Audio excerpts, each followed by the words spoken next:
பண்ணுறோம். ரொம்ப சிம்பிளாக தான் பண்ண போகிறோம். ஃபஸ்ட்டு மஞ்சத்தூள், கொஞ்சம் ஒரு அரை ஸ்பூன் மிளகாத்தூள், உப்பு போட்டு வேக வச்சுருக்கோம். இப்போ இதோட பெப்பர் கொஞ்சம் ஆட் பண்ணிக்கிறோம். இப்போ இதில் நம்ம பெப்பர் ஆட் பண்ணுறோம்.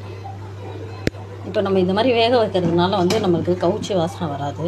ஃபஸ்ட்டு நம்ம வெங்காய தக்காளியோடு போட்டு வதக்கணுன்னா கவுச்சி வாசனை வரும். ஃபஸ்ட்டு உப்பு மஞ்சத்தூள் போட்டு வேக வச்சுக்கணும். அப்புறம் வெங்காய தக்காளியெலாம் வதக்கி இதோட ஆட் பண்ணி இப்போ நம்ம இந்த பேனில் மசாலா ஆட் பண்ணிக்கிறோம். இதோட ஆனியன்,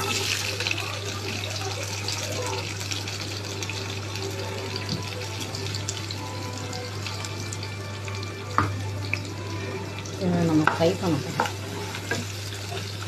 பெப்பர் போட்டுக்கணும். இது வீட்டு பச்சை மிளகா காரம் இருக்காது, நல்லா போட்டுக்கணும்.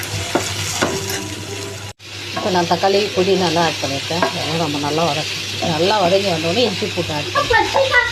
ஏற்கனவே நம்ம வாத்துற உப்பு போட்டோம், அதனால் கொஞ்சோண்டு உப்பு இந்த வெங்காயம் தக்காளி என்ன அப்புறம் பார்த்து போதும் நம்ம வதக்குனது. இப்போ நம்ம இதோட கொஞ்சம் வெந்த கறியை ஆட் பண்ணோம். ஃபைனலாக கொஞ்சோண்டு நம்ம கார்னிஷ் போட்டோம்.